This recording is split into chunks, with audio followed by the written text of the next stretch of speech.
বন্ধুরা, আমার একটা নতুন ভিডিওতে সকলকে স্বাগত। আগের ভিডিও আমি দেখিয়েছিলাম জুলাই মাসের মাঝামাঝি করে আমি কুমড়োর দানা বীজ আমি লাগিয়ে দিয়েছিলাম, গোবর সার দিয়ে ছাদ বাগানে ক্যারেটের মধ্যে লাগিয়েছিলাম, দুটো ক্যারেটে। সেখানে ভালোভাবে কুমড়োর গাছ বাড়ও হয়ে গেছে, জার্মিনেশন খুব ভালো ছিল, কুমড়ো গাছ বার হয়ে গেছে। এবার সেই কুমড়ো গাছে কিছুদিন পর লতা যখন বাড়বে তখন কি পরিচর্যা করব, কি খাবার দেবো তাই বলেছিলাম আগের ভিডিওতে। তো আজকেও আমি সেই ভিডিও নিয়ে চলে এসেছি। কুমড়ো গাছগুলো 15 দিন পর বেশ সুন্দরভাবে বেড়ে উঠেছে, লতাগুলো বেশ বড় বড় হয়ে গেছে, পাতাও খুব ভালো হয়েছে, ভীষণ সুস্বাস্থ্য, দেখতেই পাচ্ছেন আপনারা।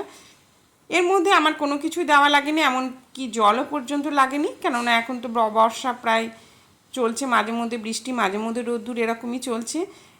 তার জন্যই ছাদ বাগানে গাছগুলোতে আমার কোনো জল লাগেনি, কোনো জল দিও নি, আমি আসিও নি। তো আজকে দেখলাম, যখন এলাম তখন দেখছি গাছগুলো বেশ বড় হয়ে গেছে। তা এখন কিছু কিছু পরিচর্যা আমি করব, কিছু খাবার দেবো আর কিছু পরিচর্যা করব, সেটাই আজকের ভিডিওতে আমি আলোচনা করব যে কুমড়ো গাছ বেরোনোর 15 দিন পর কি পরিচর্যা করা যায়। প্রথমেই গোড়ার দিকে যে পাতাগুলো, প্রথম যে পাতাগুলো হয়েছে সেগুলো শুকনো হয়ে গেছে, কিছু হলুদ হয়ে গেছে, সে গোড়ার দিকে পাতাগুলো আমি সব তুলে ফেলবো। আর গাছে যে আগাছা আছে সেগুলোকেও সমস্তই তুলে ফেলবো। যত বেশি গোড়াটা পরিষ্কার থাকবে, হাওয়া চলাচল হবে, রোদ্দুর পাবে, তত বেশি ফাঙ্গাস আক্রমণ হবে না এবং গাছে শিকড় হাওয়া পাবে এবং গাছ খুব তাড়াতাড়ি বেড়ে উঠবে, রোগ পোকার আক্রমণ কম হবে আর গাছ খুব সুস্বাস্থ্য থাকবে। ওই জন্য গাছের গোড়াটা ভালো করে পরিষ্কার করে নিতে হবে। তারপর যে গাছের গোড়াগুলোতে বোঝা যাচ্ছে যে মাটি লাগবে একটু, সেখানে একটু পাশ থেকে মাটি দিয়ে দিতে হবে। গাছের গোড়াটা প্রথমে মজবুত করতে হবে এই সময়ে, এখন অনেক লতা হবে, ওজন্যই গাছের গোড়া ভালো করে মজবুত থাকলে সেই গাছ খুব তাড়াতাড়ি বেড়ে উঠবে। যদি নিচের বাগানে থাকতো, মাটির মধ্যে যদি থাকতো, তাহলে অতটা পরিচর্যা আমাদের না করলেও হতো, কিন্তু যেহেতু ছাদ বাগানে আছে ওজন্যই একটু পরিচর্যা আমাদের করতে হবে। সুন্দর করে মাটি দিয়ে গোড়াগুলোকে আমরা মজবুত করে দেব, যার জন্য জল পেলেও তাতেও কোনো অসুবিধা হবে না। এখন যেহেতু বর্ষাকাল, ওজন্যই এই সময় কুমড়ো, লাউ, চাল কুমড়ো এগুলো লাগানোর খুব উপযুক্ত সময়। এরা ভীষণ জল ভালোবাসে, বৃষ্টির জল ভীষণ পছন্দ, ওজন্য এই সময় যদি আমরা লাগাই তাহলে বৃষ্টির জল পর্যাপ্ত পরিমাণে পাবে এবং খুব তাড়াতাড়ি বেড়ে উঠবে। এই সময় পরিচর্যা অনেক কম পরিচর্যায় আমরা সবজি এবং ফুল দুটোই আমরা পাবো। কুমড়ো এমন একটা সবজি যার ফুল খাওয়া যায়, পাতা খাওয়া যায় এবং কুমড়ো তো খাওয়াই যায়। ওজন্যই যদি কুমড়ো না হয় তাহলে পাতা ফুল সবই আপনারা একটা গাছ থেকেই পাবেন। আর কুমড়ো ধরলে তো কোনো কথাই নেই, অবশ্যই ধরবে এই আশা নিয়ে আমি লাগিয়েছি। এখন কিছু তরল খাবার দেব। সবজির খোসাগুলোকে আমি 3 দিন হলো ভিজিয়ে রেখেছি। এবার সেই সবজির খোসা ভেজানো যে জলটা, সেই জলটা আমি গাছের গোড়ায় গোড়ায় দিয়ে দেব।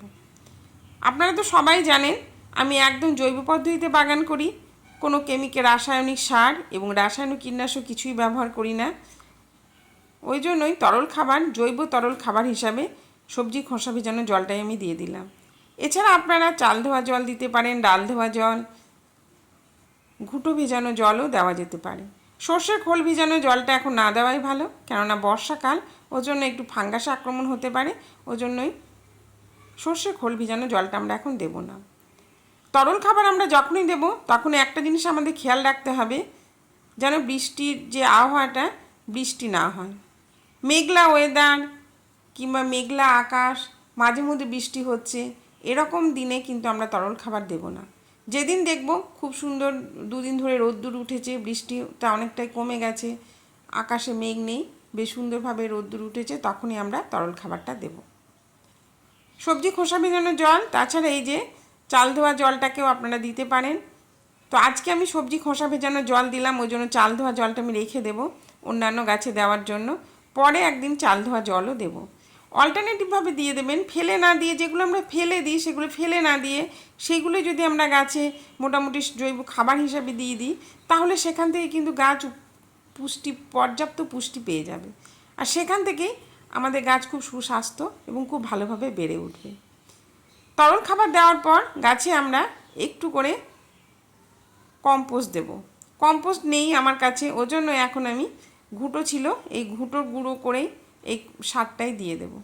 তাহলে কি হবে, তরল খাবার দেওয়ার পর মাটিটা যদি ভীষণ রোদ্দুর এখন, ওই জন্য মাটিটা চট করে শুকিয়ে যাবে না। আর মাটিটা শুকানো না থাকলে যদি ভিজা থাকে তাহলে খাবারটা গাছ খুব ভালোভাবে নিতে পারবে। যত তরল খাবার দেওয়ার পর যত গোড়াটা ময়েস্ট থাকবে, ভেজা ভাব থাকবে, গাছ খুব তাড়াতাড়ি সে খাবারটা তত তাড়াতাড়ি নিতে পারবে। আজকে আমি তরল খাবার দিলাম, কালকে প্রচণ্ড রোদ্দুর হলে মাটিটা একদমই শুকিয়ে গেল, তখন সেই খাবারটা গাছ খুব ভালোভাবে নিতে পারবে না, আবার বৃষ্টির জন্য জলের জন্য অপেক্ষা করতে হবে। এইদিকে আমাদের এইদিকে দুদিন ধরে ভীষণ রোদ্দুর, মেঘের দেখা নেই, ওর জন্য এই সময় আমি একটু ঘুঁটোর গুঁড়ো দিয়ে দিলাম, যাতে মাটির যে জলটা সেটা ধরে রাখবে। তারপরে যদি বৃষ্টি হয় তাহলে তার কথাই নেই, আর আমার জল দেওয়ারও প্রয়োজন হবে না। আপনাদের কাছে ঘুঁটো যদি নাও থাকে, যে কোনো কম্পোস্ট সার, পাতা পচায় বলুন, কিচেন ওয়েস্ট কম্পোস্ট বলুন, একটু এক মুঠি করে গাছের গোড়ায় গোড়ায় দিয়ে দেবেন। যদি রোদ্দুর থাকে তবে, যদি বৃষ্টি ওয়েদার থাকে, যে মেঘলা, তাহলে দরকার নেই অতটা দেওয়ার।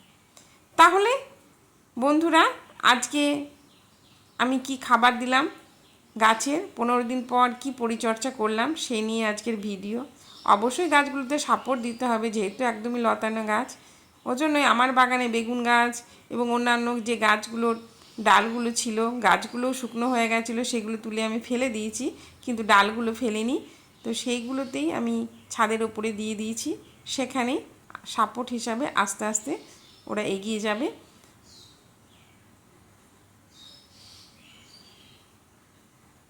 ভালোভাবেই ছাদের মধ্যে এই সাপোর্ট ধরে ধরে লতাগুলো এগিয়ে যাবে।